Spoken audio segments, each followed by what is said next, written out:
You are listening to the Horse Radio Network, part of the Equine Network family. This is episode 111 of the Wisdom by WESA show on the Horse Radio Network. This is Mike Donnell. I'm Casey Wilbanks-Coletti. And this is Sofia Aguila. Welcome to Wisdom by WESA on the Horse Radio Network, part of the Equine Network family. This podcast is brought to you by the Western and English Sales Association, WESA, which provides the world's largest trade events for retailers, manufacturers, and sales representatives of the equestrian industry. In this podcast, we feature exclusive interviews with noteworthy Western and English personalities, retailers, and exhibitors who you've always wanted to talk to. Don't miss out on all the news for manufacturers and retailers in the equine industry.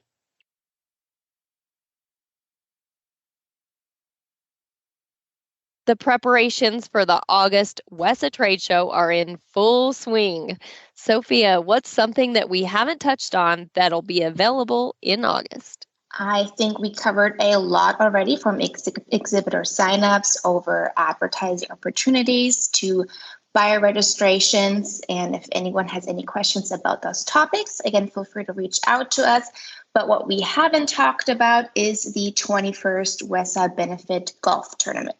From last year's event, I remember that WESA had hosted the event to support Little Britches. Is that the case again this year? Yes, all proceeds will go to Little Britches again, and they will also join us again on site. So we now welcome both player registrations and sponsorship signups. All amateur individuals or teams are welcome to join us on Wednesday, August 23rd at Topgolf in Dallas, Texas. And with your registration, you can not only play with us at Topgolf, but also get to be part of our Topgolf party, including dinner and drinks and a chance to win $10,000. Amateur players, they might be talking about you, or I might. No, you're close to a professional. I don't even qualify as an amateur, I don't think. Well, I'm not close to a professional, but if I was going to be in Dallas, I'd be there. Yes, I'd love to play. Time. I do not know how to play golf at all, but I wish I did. So the event is on the first day of the August WESA trade show, correct? Yes. So again, we changed the trade show pattern to Wednesday through Saturday. So the first trade show day, the right ends on Wednesday at 6 p.m. And then the Topgolf event starts at 7:30 p.m. So just shortly after. And you can sign up via our August event tab on wesatradeshow.com or by calling us at 800-295-1041, or also by emailing Amy at adill@wesatradeshow.com. It's going to be a great kickoff to the trade show, and we're super excited to play at Topgolf together again and also benefit Little Britches at the same time. During its 70-plus year history, Partrade has built a successful business providing retailers with a growing line of Western and English tack. Christine Fordham joins Wisdom by WESA to discuss the company's dedication to its strategy of marketing only through retailers, its belief in the value of sponsorships as a marketing tool, and her decision to join the WESA Board of Directors. Christina Fordham, thank you very much for taking the time to join us on Wisdom by WESA. Thank you for having me. You know, there's a lot of things we can talk about that I want to talk about Partrade and some of the background there. I want to talk about your role and your background. I want to touch on the company's use of endorsees to help market the program. But before we get through that, we're also going to talk about your decision to add yet one more hat to what you wear by being a member of the board of WESA. Why don't we start with Partrade? And let's talk about what Partrade is, has been, your dedication to the retail market. Bring us up to date on Partrade. Partrade is a company that's been around for over 65 years, close to 70 years now, maybe a little more. They have always dealt in equestrian products, and 30 years ago, they were purchased by a new group that has been manufacturing equestrian products for over 70 years. And they started out in hardware, and then they branched out to all types of metal products, from bits and spurs to saddle hardware accessories, all the way down to cut and sew items such as horse blankets, saddle pads, and strap goods for horses like headstalls, tie downs, breast collars, things of that nature, halters, hay bags, even grooming items. So it's really more like a lot of people say Partrade in many ways is a one-stop shop. You can get a lot of your needs just with Partrade. And you're serving both the Western and the English market, yes? Yes, sir. We are serving both the Western and the English market. Partrade is the distributor for North America, South America, and Canada. And we also have distribution in several European countries as well. So we are literally global. Okay. And we are, of course, in our industry and every industry, well into the website marketing, online marketing of products direct to consumer. But Partrade has had a loyalty to the retail distribution market for quite some time and intends to keep that for the foreseeable future. But talk a bit about your the company's attitude and its support of its retail customers. Our backbone is our retailers. Our retailers has been what has sustained our business all these years, and we feel like loyalty to our retailers first. So we really try very hard to maintain that loyalty and that retail relationship. I think one benefit that Partrade has as opposed to other companies is we are our own manufacturer. So we have a little bit more control, grace, and leadway, if you will, in terms of product manufacturing, importing products here, and since we own our own factories, we have control over the quality of the product that we produce. So we try to produce quality product that's consistent, that keeps the consumers coming back to their retailers because they're used to consistency as well as product that is affordable. Casey is a cowgirl, a participating barrel racer, knows a lot more about this product line than I do. I want her to chat a bit about the products you're carrying and some of her thoughts as someone who buys tack. Sure. There's so many brands here that I'll let you go where you would like to with it, but I would like to discuss in particular, I would say what sets your products apart from the competition. And that may be in the blankets I see here, or the boots, or the tack, wherever you would like to go with it. What sets some of your items and your brands apart? I think, at least for me, one of the biggest things that I see with this company as opposed to others is we really rely on our relationship with our sponsored riders to develop the product, and then which brand in particular that product goes under after that, whether it's Cowboy Tack, Lamicel, or Metalab. Lamicel and Metalab are large English brands in Europe, and we work with Olympic riders from all different disciplines to develop the products that we choose to put within those brands.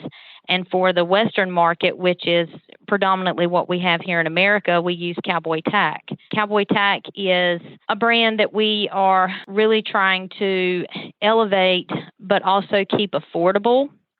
And we try to work with known riders and known trainers that really know the product, and not just anyone. They're NFR winners, NFR competitors, and we want to build a relationship with the riders that we work with, not so much just sponsor a rider and then, next year we're moving on to a new rider. We are very selective about the people that we choose to work with when it comes to developing product. We want to make sure that we are working with people that we can build a long-term relationship with, not just a business relationship. I think that for me is one of the key factors into why I'm even still here with this company, because we try to maintain good business and friend working relationships with our riders. Sure. A partnership, and that complements both, the brand and the equestrian. Once working with a rider or trainer, do you also utilize them for your marketing purposes? We do utilize them for our marketing purposes. We believe that it's important that people know who's standing beside us in producing these products and developing these products. So we want to make sure that we're working with riders and trainers that are going to actually use them, and that can feel confident in what they're using and stand behind what they're doing. So we definitely try to utilize them when we can. You have a big job. There's so many brands underneath you, so many products to keep track of. I can't imagine, but I do want to talk just about Lamisil for a minute. And just blankets are a big thing with horses. The quality, the construction, the durability, the effectiveness, they're a huge deal. Can you just talk about the specifics of some of the blankets under that brand? Yes, I'm a blanket girl. Okay. I started out showing in, Western Pleasure and, Hunter Under Saddle, and, we are blanket people. So I have used blankets as long as I can remember. And I worked for another blanket company for years that makes phenomenal blankets. And when I started working here, one of the blankets that I really fell in love with was our ProFit blanket. It has so many extra features in it that if you love a turnout blanket, which I feel like a lot of your barrel racers use a lot of turnout blankets, a lot of people are starting to use turnout blankets just in the stall. They don't just use stall blankets anymore. So the turnout blanket, I think, has evolved over the years. It's turned into not just a turnout blanket, but a multi-purpose blanket. And one of the benefits to ours is it wicks away the moisture. It helps regulate the horse's body temperature. When you have, some people leave blankets on their horses all day. It doesn't matter if it's 65 or 70 degrees outside or 35 degrees outside that night. And when they don't change their blankets out and the horse is sweating during the day, and then at night when the temperature drops, what they don't realize is that horse gets cold because he's got sweat on him from all day during the day. And that's when the horses start to get sick. Our particular blankets in the ProFit, it has a special lining in it that helps wick away the moisture to help regulate the body temperature. So even if he starts to sweat during the day, it's going to pull the moisture away. And then at night when the temperature drops, your horse is dry and he doesn't get cold and start to shiver. A couple of other special features on it is a stretch panel in the wither area, which allows for more freedom of movement. It doesn't rub on the withers or push on the pressure points. It's got special surcingles attachments in it. Most of the other blankets that have the surcingle attachments, you send these kids out there to change the blankets out. They don't hook the surcingles right. The horses rip the surcingles off. Ours have a special mechanism on it, so when you hook it, there's only one way to hook it to make it right or wrong, and then it's got a little bit of elastic give in it, so then if the horse is rolling around or stretching, then he's not going to bust the surcingle as easily. And I know everyone's putting gussets in the front panels of their horses' blankets to allow freedom of movement. What most people don't do is they just make the gusset straight down, which doesn't allow really freedom of movement. They still have the shoulder rub because the gusset doesn't follow the angle of the horse's shoulder. Our gussets follow the angle of the horse's shoulder, so it gives the blanket a more appropriate fit, and you don't have that gap in the front. It doesn't pull, it doesn't rub on his shoulder, so you don't have those bald spots at the front of his chest. I was very skeptical about our blankets because I was a diehard blanket lover of another brand, but I was quickly converted as soon as I started using our ProFit blankets, and now that's the only blanket I use on my horses. Well, I'm sold. So I live in Colorado, and it's funny. You described my situation completely. It's 80 degrees during the day right now, drops to 48. I don't leave the blanket on all day, obviously. But even when you're putting a blanket on at 8 p.m., it's still a little too warm.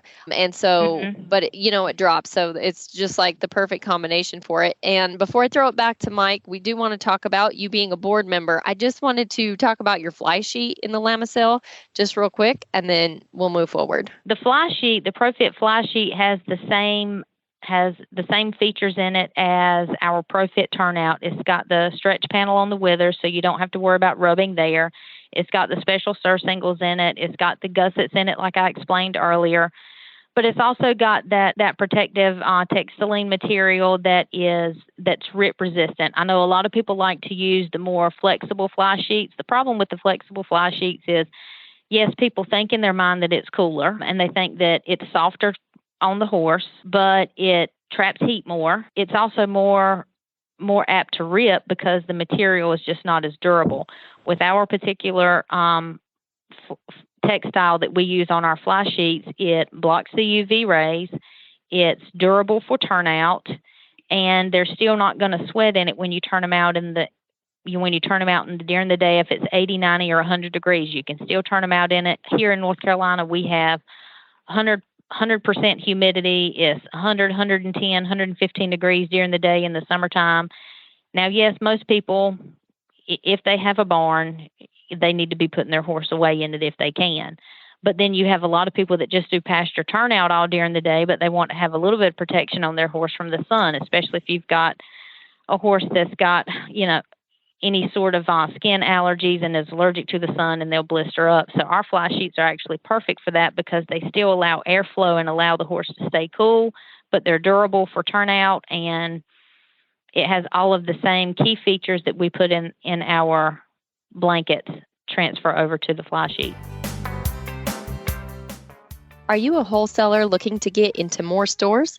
Equine Industry News is here to help your equine business grow. It's our purpose. As the only business-to-business magazine connecting the equine industry in North America, we help wholesalers tell their story to tack, feed, and Western stores while providing industry knowledge to help all equine businesses flourish. Tack, feed, and Western store owners get the industry insights they need to bring more customers in from field experts that also understand the uniqueness of the equine industry. Gallop forward with Equine Industry News by visiting equineindustrynews.com today. In addition to what we're talking about, you've decided to devote some time to WESA and become a member of the board, and which is admirable. We love people who are willing to take a leadership in our association, but we know it's a commitment, and I would love to talk with you and have you tell us a little bit about why, in addition to all the other things you're doing, you decided you wanted to help provide some direction to WESA. The market is ever changing, and I feel like, especially coming out of COVID, and I think everybody can attest, there's been a rapid change. It hasn't been a gradual change. It was like an overnight 180-degree flip for everybody. And the way the consumer shops, right on down to the way you are starting to display merchandise in your stores, how you're, communicating your product to the consumer, how we have to communicate product details to our retailers, what sort of support that us as distributors and brands can give the retailers to help still drive traffic into their brick and mortar shops, as well as drive traffic to the retailers that maybe also have an online presence. So nowadays, I feel like people don't shop in brick and mortar stores as much as they used to. And it's not just our industry, it's everything. I mean, they even have apps now that you can go and virtually try on clothing. So the new generation of buyers, consumers that we have growing up, they are going to be online shoppers. And if we want to keep this industry strong, not just me, but for everyone, whether it's brands that we compete with, brands that we partner with, the apparel brands, we all have to work together to maintain as much presence for our retailers as we possibly can in their stores, online, any sort of social media marketing, to keep our face out there in front of the consumers that maybe won't go into that brick and mortar store, but also supply the same sort of support for when the consumer like myself that still likes to walk into that retail store and touch and feel something before we buy it. So instead of us just being a touch and feel industry, we also have to shift our gears to also make ourselves available to the consumer that is a virtual shopper. And I feel like the best way for me personally to ensure that the industry that I have grown up in, the industry that I love and I'm passionate about, the one that I wake up for every day, is to involve myself in every area that I possibly can to ensure our survival. Let me ask you another question. You are obviously a very successful female executive in our industry. As you participate on the WESA board, does that give you a different perspective, a useful perspective that you think you can share with the board that they really wouldn't have without a successful female executive on the board? I think that every group, whether it's WESA or any organization that has a board, or you have an elect members that are all making decisions, I think diversity is important in a lot of ways. If everyone is looking at that cube from the same side, then they might not see what's on the other sides of it. So if you can, anytime you can add another person's perspective that has a different background, whether it's, me, I just so happen to be a female, but not just being a female, I have a lot of factory knowledge. I have a lot of international knowledge in terms of sales and distribution. And if there's any knowledge that I have that I can bring to the table of, the WESA board, the organization that we're involved in, that will benefit that board, or if there's someone else there's people there that have knowledge that I don't have. So I feel like if we can all bring our knowledge together and have diversity, then maybe we can see that cube from all sides. And to me, the best way to make the organization grow. Well said.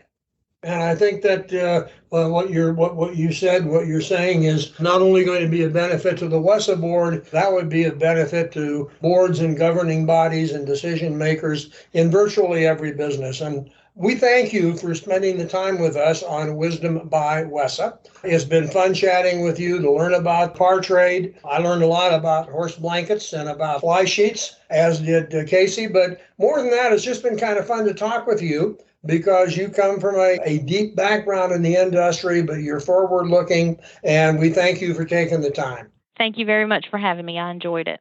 The show notes and links for today's show are at the website wisdombywesa.com. And of course, we always want to hear your feedback. There is a contact link on that website.